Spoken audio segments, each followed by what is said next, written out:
The film begins in 1952, when Sheriff Bob Maples asks Deputy Sheriff Lou Ford to visit a prostitute named Joyce Lakeland and tell her to stop her business in Central Town.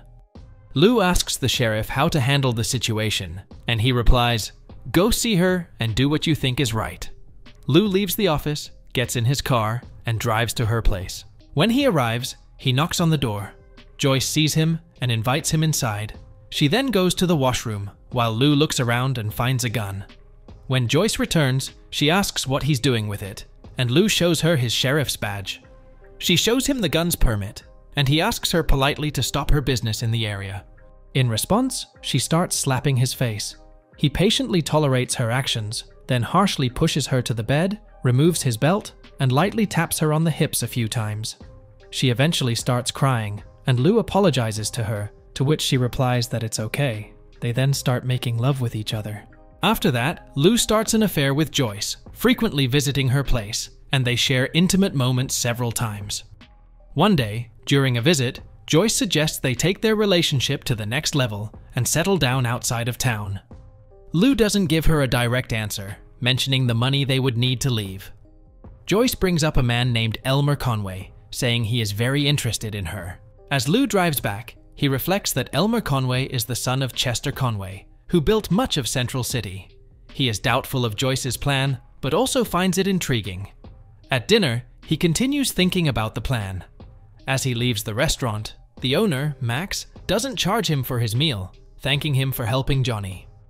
On his way out, Lou lights a cigar, and when a beggar asks him for money, he intentionally burns the man's hand with his cigar.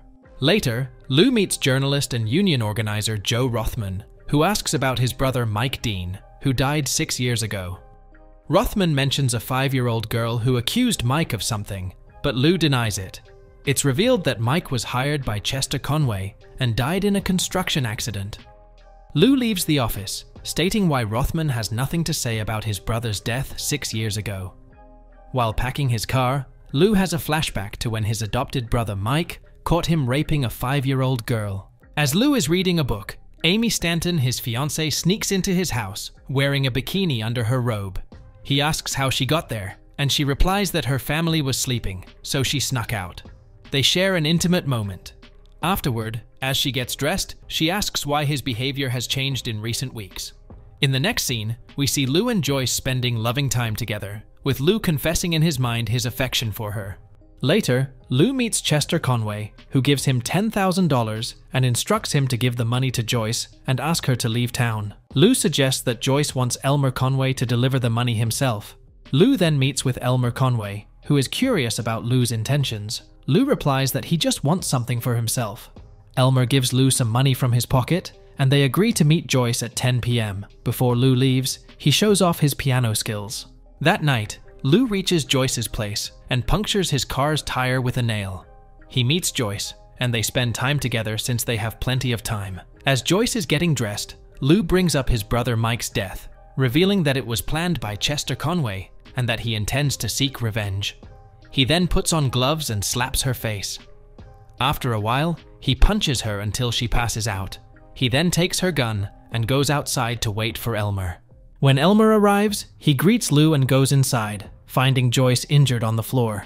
He asks what happened, and Lou claims it was a suicide before shooting Elmer with Joyce's gun. He removes his fingerprints from the gun, places it in Joyce's hand, and leaves. As he was about to leave in his car, Lou nearly crashed into another vehicle on the road, which turned out to be driven by Chester Conway himself. Chester mentioned it was 11 p.m., and Elmer hadn't come home yet, so he suggested they go check on him. When Lou arrived at Joyce's house, he found Chester calling for an ambulance as Joyce was still alive, intending to handle the situation himself. Later, Lou was questioned by Sheriff Bob and County District Attorney Howard Hendricks about the incident. Howard was suspicious of Lou but didn't push too hard. Lou then went to Max's restaurant for dinner, where Max asked him to check on his son Johnny, who was now working for a man named Slim Murphy. Lou visited Johnny at the gas station and advised him to stay out of trouble. Upon reaching home, Lou found Amy angrily waiting for him as he was late for their date night. He fabricated a story about helping Chester Conway and Joyce. As Amy prepared to leave, Lou gently took her by the arm, and they shared a tender moment. However, Amy soon realized Lou had been with another woman, suspecting it was Joyce, and started hitting him and calling him a liar. Lou calmed her down by promising to marry her and assuring her he had done nothing wrong. As he was comforting Amy, Lou received a call. Outside, Howard and Sheriff Bob were waiting for him. They went for a drive, during which Howard questioned Lou about his date with a girl the previous night. Lou insisted it was personal, and he didn't have to answer. Sheriff Bob interjected, saying he knew about Lou's girlfriend. They stopped to examine tire tracks on the road, comparing them to Lou's car's flat tire, which Lou explained had been punctured that night. They then decided to stop at a restaurant for a meal. Howard received a call, informing them that Chester was taking Joyce to Fort Worth for better medical attention. Bob suggested they should also go to Fort Worth. On the plane, Lou experienced anxiety as it was his first flight. Chester, Joyce's wounded body, and the medical team were also on board. Upon landing, Chester instructed Bob to accompany the ambulance and Lou to come with him. Lou spent the entire time alone in the suite, drinking, smoking, and talking to himself, never venturing out to explore the city. One time, while polishing his boots, Bob arrived for a drink and informed him that Joyce had passed away.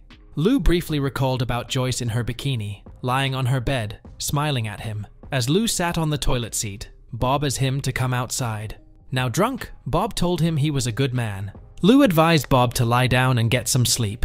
After that, Lou goes to a bar to have a drink and then explores the city a bit. Later, he heads to the train station to buy 2 tickets to go back home.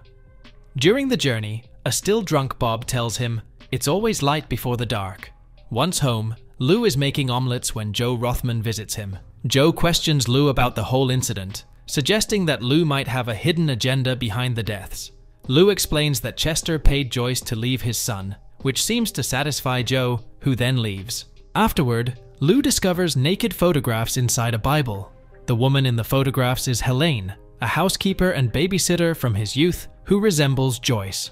Lou recalls that Helene introduced him to sadomasochism, and he burns the photos. Later, Lou receives a call from Howard, saying that they've arrested Johnny for the murder and now want Lou to come to the courthouse. Before leaving, he leaves some money at home. At the courthouse, Howard explains that Chester had marked the money in case Joyce took it and didn't leave town, revealing her betrayal. Lou admits that Chester gave him some money too. Howard believes that Johnny committed the crimes and asks Lou to talk to him. In Johnny's cell, Lou confesses to Johnny that he is the real killer and leaves the cell with a smile. Returning home, Lou finds Amy lying on the bed, and they share an intimate moment. Later, he receives a call from Howard, informing him that Johnny hanged himself in his cell with a note of confession. Lou goes back to Amy and rests with her. After Johnny's death, Lou notices that people aren't looking at him the same way they did before. A week later, while sitting one evening, he realizes he hasn't offered his condolences to Max for the loss of his son. So, he drives to Max's restaurant, where Max is remodeling, and tells him how sorry he is for his loss. Lou then spends more and more time with Amy, enjoying her company. One day, while Lou is parked on the side of the road, Joe Rothman spots him and asks how often he spent time with Joyce. Joe mentions that Chester gave money to Max for remodeling his restaurant and brings up Johnny's death. Their conversation ends with Joe advising Lou to leave town as soon as possible, to which Lou agrees. Lou spends the night with Amy and suggests they secretly run away to get married. He then plays the piano until he's visited by the beggar, whose hand he burned with his cigar earlier. The beggar tells Lou he's been keeping an eye on him and knows about his affair with Joyce. He blackmails Lou, demanding $5,000, to which Lou agrees. Lou then apologizes to Chester for not going with Elmer the night of the incident. Chester responds that since Elmer trusted Lou, he does too. Amy starts spending more time with Lou, and they enjoy each other's company, making love, eating, drinking, and going to the movies. Lou considers ending Amy's life, feeling conflicted about his feelings for Joyce. One day, while driving with Bob, Lou mentions that he and Amy are planning something special and that he won't be around on Monday and Tuesday. When Amy arrives at Lou's house with her bags packed, she finds Lou standing there, not ready yet. He suddenly spits on her face and punches her twice in the stomach. He tears her clothes as she lies on the floor in pain, trying to reach her purse. The beggar arrives at the door for his money, and before opening it, Lou kicks Amy again. He gives the beggar a little money and tells him he will get the rest from the kitchen. As the beggar reaches the kitchen, he sees Amy lying on the floor. Lou tries to blame the beggar, but he runs away. Lou tries to follow him, but slips and falls. He chases the beggar, yelling that he killed Amy. A police officer, Jeff Plummer, shoots the beggar twice to stop him, and Lou makes it look like the beggar killed Amy. The next morning, Lou wakes up, gets dressed, and makes coffee. When he goes outside, Officer Plummer informs him that Sheriff Bob took his own life. Later, we see Lou lying on his bed as Howard and Plummer try to convince him to tell the truth, but he denies everything. The matching marks on Joyce and Amy's bodies suggest that Lou is the culprit. Howard then takes out a letter from Amy's purse, which she had intended to give Lou on their journey. In the letter, she mentions that if he is in trouble, he can trust her and tell her everything, and she will always be on his side. But if he doesn't want to tell her anything, he should just leave her bags at the door and not come back. Howard arrests Lou and takes him to the same cell where Johnny was held. After some time, they transfer him to an insane asylum, where he suffers hallucinations of Amy and Helene. Attorney Billy Boy Walker has Lou released. On their way home, Lou confesses everything he has done, from his actions involving his mother to Joyce and Amy, concluding that he does not want anyone else to die. Lost in violent fantasies, Lou soaks his house in gasoline and alcohol, arms himself with a knife, and sits in his study to await retribution. The police arrive with Howard, Chester, Plummer, and the still-alive Joyce. She tells Lou that she refused to cooperate with the authorities.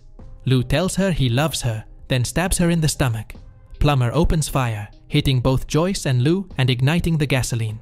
The movie ends with the outside approaching policeman watching the house overcome by a fireball that Lou has ignited to end it all.